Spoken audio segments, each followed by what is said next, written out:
Okay. A bit of an experimental video here, but I think I should tell you about this person I met. I was walking back home one day after a night out, I don't know. There's a narrow alleyway that I walk down, and I see someone kind of standing in the alleyway, just kind of up against the side. I say, hello, good evening. Do you mind if I walk past?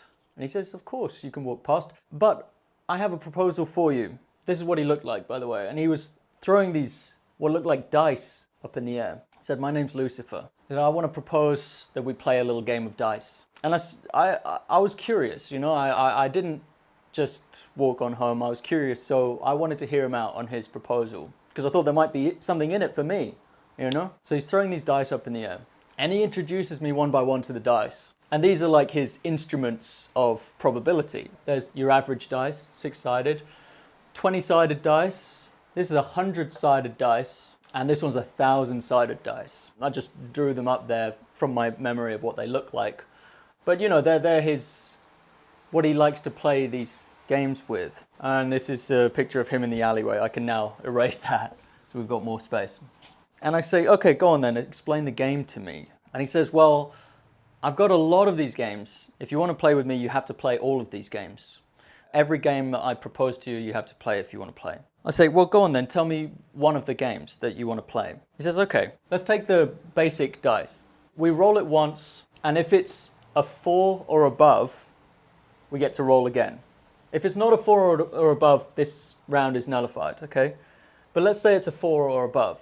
Now we roll again for this line of the game. I'm already not trusting this guy because he's got these horns growing out of his head.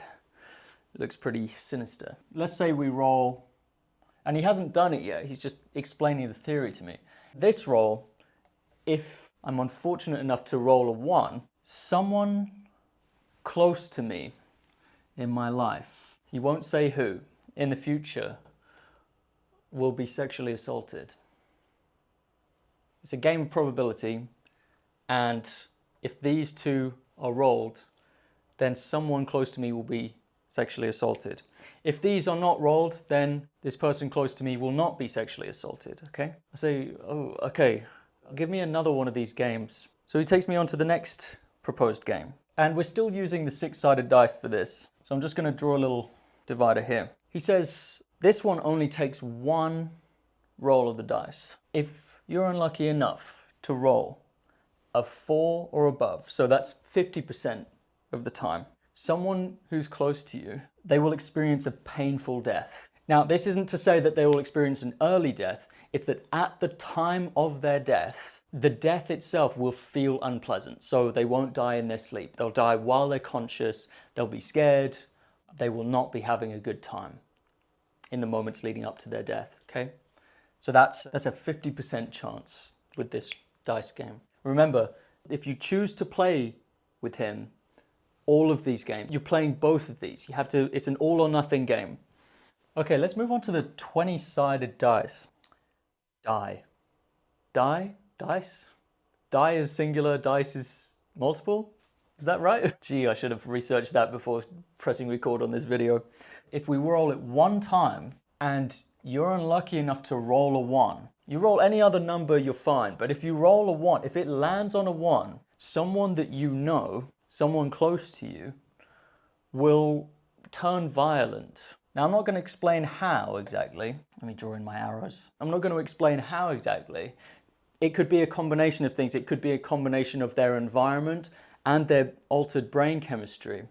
They might start lacking an ability to empathize with others. It could be through a variety of things. But they will turn violent, and that will result in at least 1 violent crime perpetrated on another person. And this is caused by the dice roll game, right?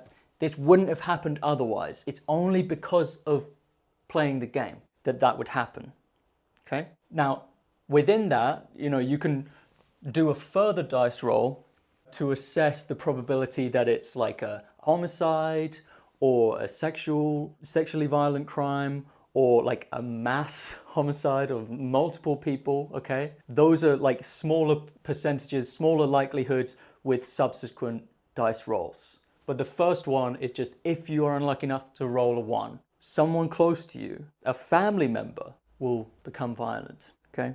This is heavy stuff, I understand, but bear with me. It's important.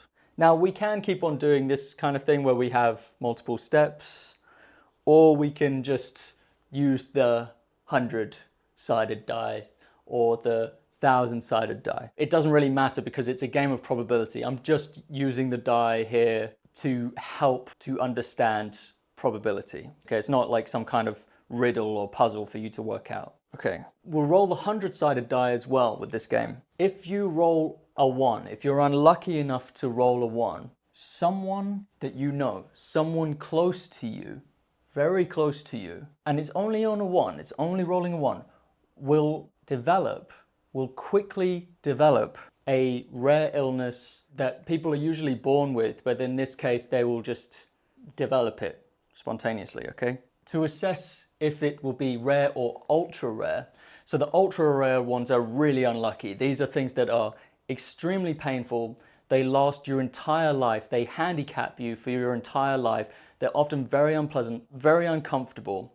They make one's life very hard, but they have to kind of live with it. And it's a pretty horrible existence.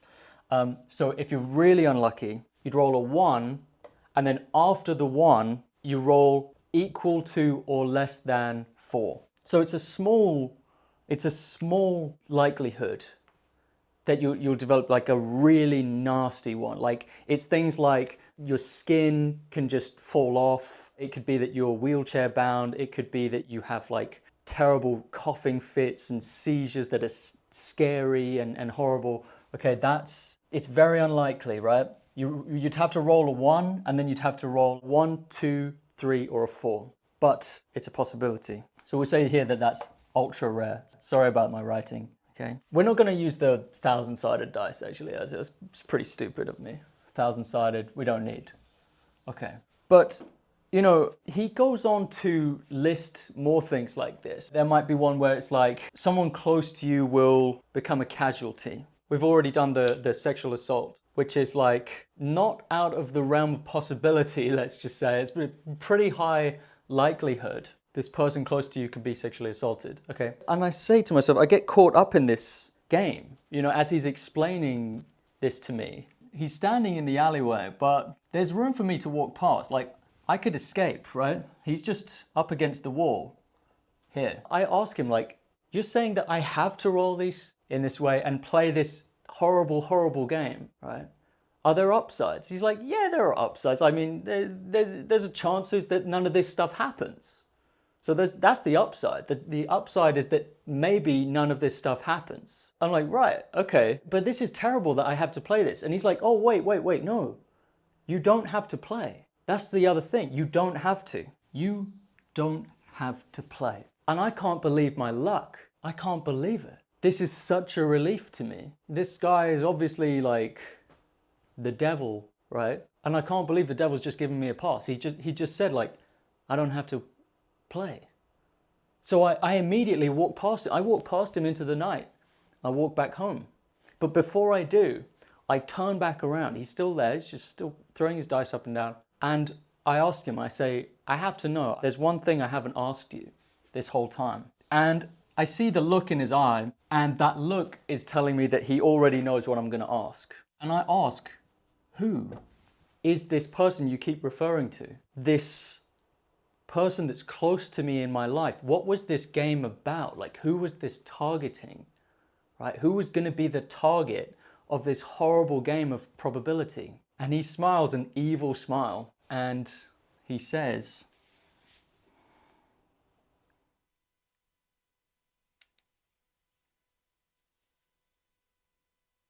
your unborn child.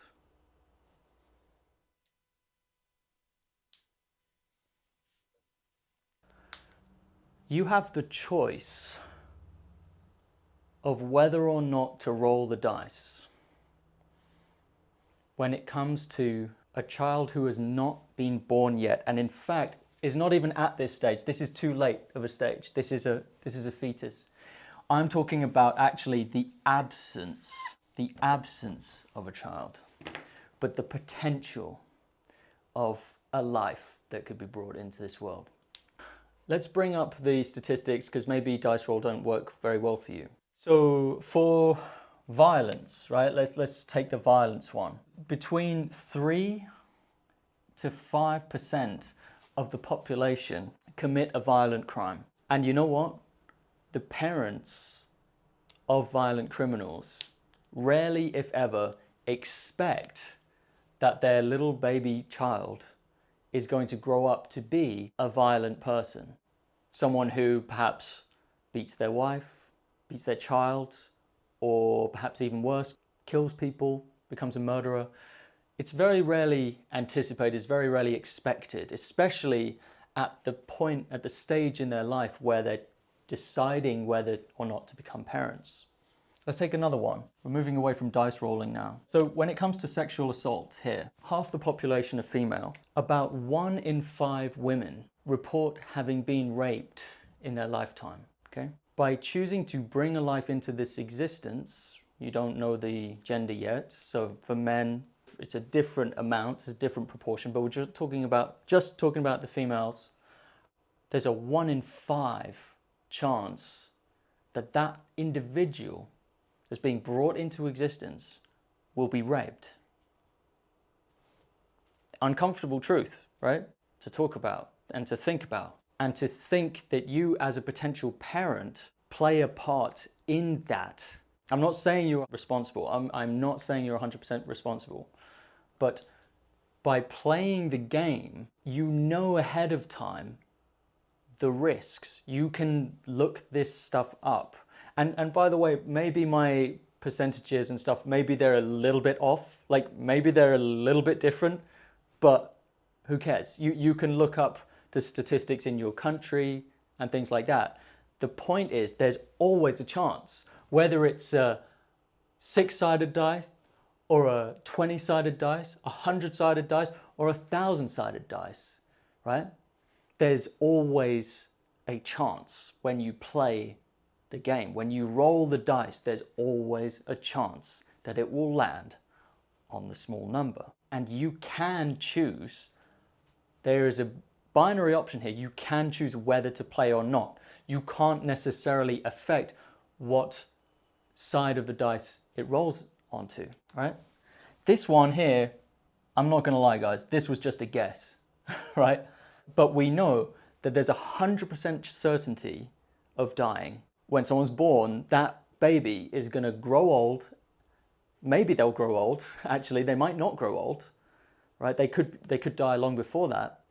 But you know with 100% certainty that that child is gonna die one day. And let's be generous and say half the time we're sleeping, so there's a 50% chance of them dying in their sleep when they're not aware of it, right?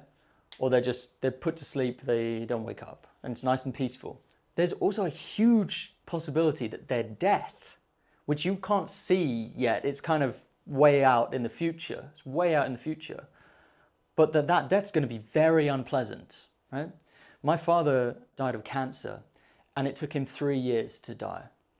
From the point of the tumor starting to grow and starting to become noticeable, it took 3 years for that to finally, after many surgeries and many operations, but finally he lost that fight. So he slowly suffocated for 3 years. Now that's very unlucky, but there are many types of deaths that are like that, where the person who's dying dies slowly and it's not comfortable and it's not pleasant, right? This is all part of the dice game. You can choose to play or you can choose not to play. We don't do ourselves any service by refusing to acknowledge the choice that we have in whether to play or whether not to play. I messed this up now. The thing is, with something as rare as an ultra rare chronic illness, I mean, the consequences for rolling this unlikely number, the consequences are so severe. It's what you might call an S risk. The dice game places responsibility on us as potential parents to think very carefully before choosing to play that dice game. Very upsetting video starts in 5, 4, 3, 2, 1. Well, I'm John Hudson Dilgen. I'm 21 years old, and I have epidermolysis bullosa, or EB for short. Since I was born, I have been missing collagen 7 from my body, which essentially keeps the skin intact and attached to your body. That affects my outside of my body and as well as the insides. Sometimes I get blisters behind my cornea. I would say the biggest things are my hands. They kind of get stiff and stay in a certain position. And every time that there's more wounds, it kind of just gets tighter and tighter. And so I can't grab much. I can't really open anything by myself. There's a lot that I can't do because of my hands. So I pretty much need help like 24/7 if I want to have something to drink, or I want to have a snack, or scratch my head. Like, What's that like to have an itch you literally can't scratch? it's annoying. That's for sure. Does your whole body have open wounds to the same extent that your hand has? Luckily, my hands are not as bad as the rest of my body. The rest of my body is actually worse. It kind of keeps me bedridden.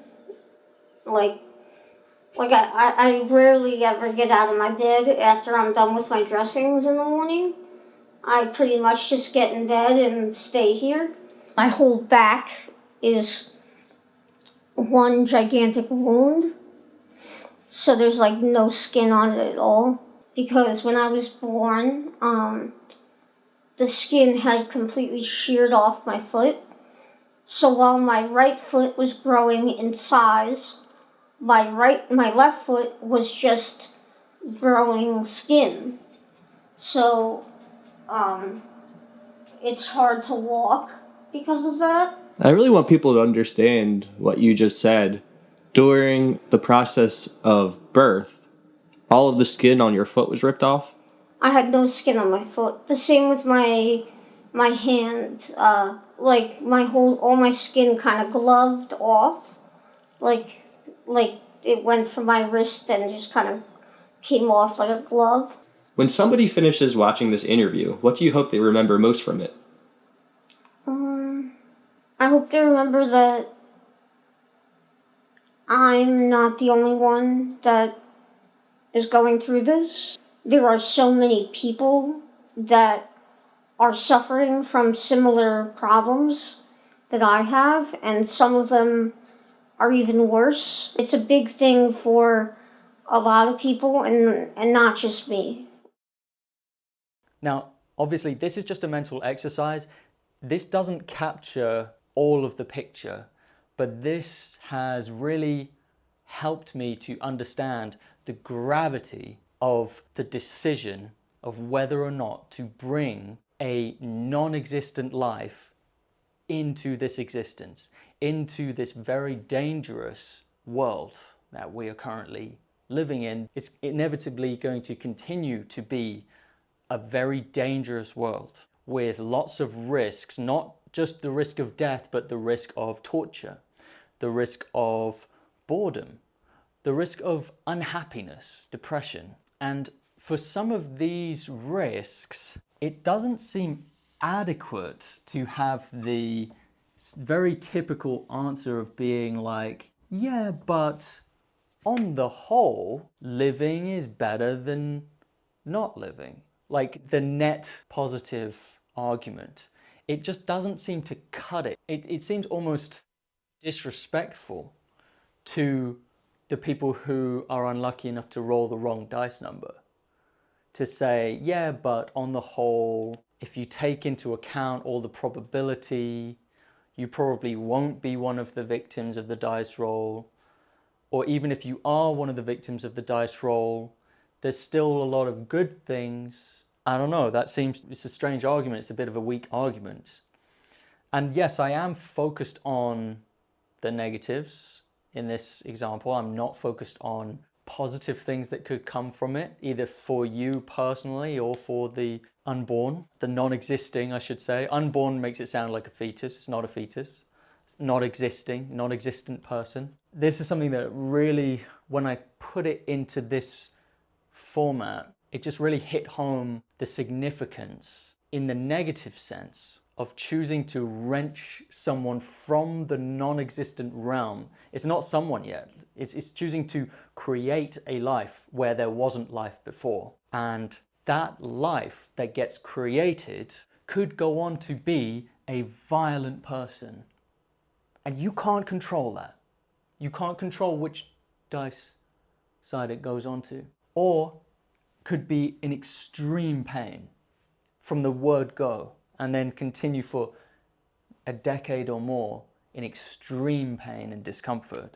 And you can't control that once you choose to play, right? Just so we're clear. So yeah, that was a crazy encounter that I met this dude. And I don't know how I'll feel about this in years to come, but for the time being, I'm very glad that I kept walking and that I didn't play the game. I don't hold it against anyone who played this game without knowing, because he was very gracious to me in explaining some of these dice rolls. With a lot of people, he doesn't explain the dice rolls.